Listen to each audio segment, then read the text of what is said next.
You grab your drill off the bench, slot in a fully charged pack, and drive exactly 3 screws before the motor groans to a halt.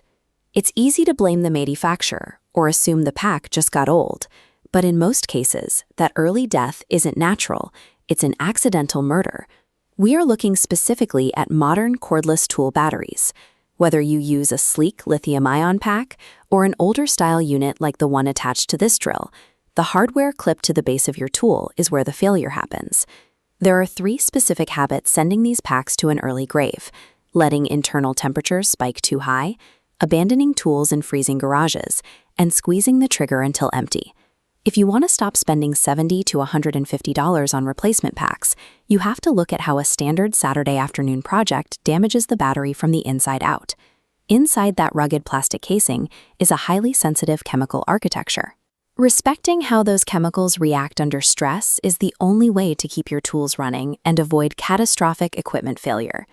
The first major error usually happens during heavy-duty tasks. When you force a drill through dense materials like concrete or wet, thick wood, the motor works harder, pulling massive amounts of current. That high current draw rapidly heats up both the tool and the battery. This diagram shows a cross-section of a battery cell under thermal stress. As the temperature rises, the battery's internal resistance increases.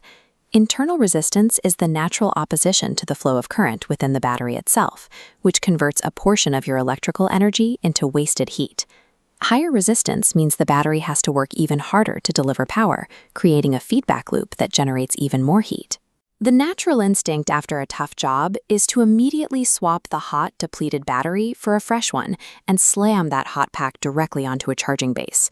Forcing an electrical charge into a cell that is already sitting at its thermal limit accelerates the degradation of the internal chemistry. The excess heat bakes the components, permanently reducing the total amount of energy the pack can hold. The fix is simple. Pull the hot battery off the tool and let it sit on a workbench for about 30 minutes. Allow it to cool down to room temperature before charging it, and make sure your charger is set up in a well-ventilated area. Managing the core temperature of those cells is the single most effective habit you can build to preserve your battery's long-term capacity. The second error happens at the very end of a project. Your tool starts to slow down, but you keep squeezing the trigger, forcing the motor to barely spin just to sink that one last screw. Older nickel-cadmium batteries suffered from a memory effect. The memory effect is a condition where a battery loses its maximum energy capacity if it is repeatedly recharged after being only partially discharged. Because of that, users were taught to drain those old packs completely. But doing this to a modern lithium-ion battery is highly destructive. This diagram shows what happens when you drain a lithium-ion cell too far. Dropping the voltage past a critical low threshold actually causes the solid copper materials inside the battery's anode to dissolve directly into the liquid electrolyte.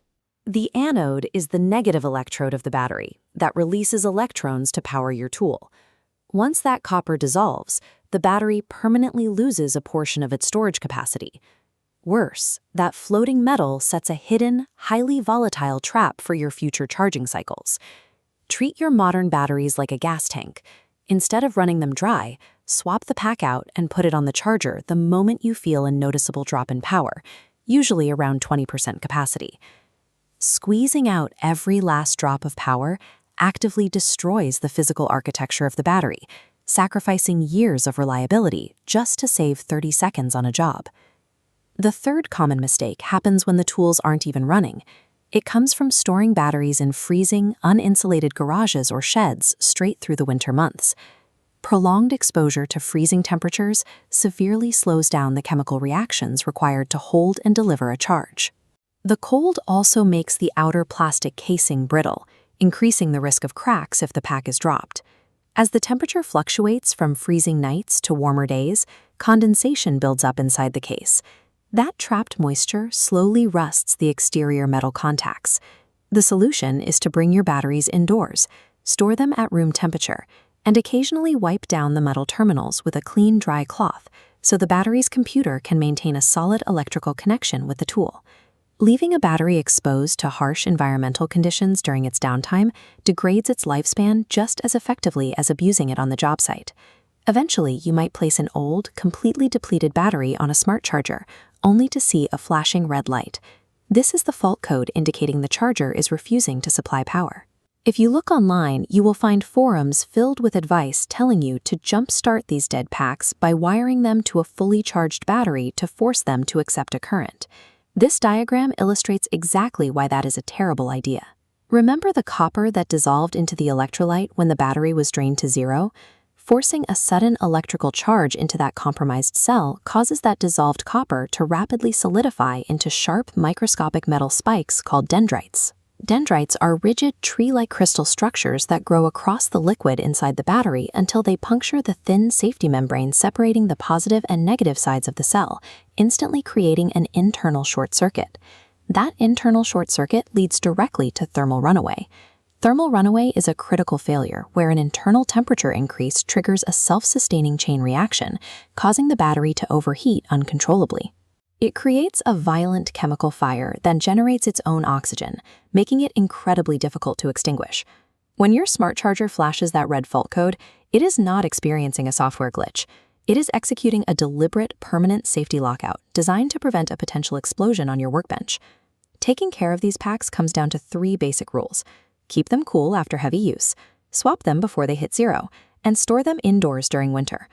Respecting the chemical limits of the battery extends the lifespan of your tools and keeps your workshop safe.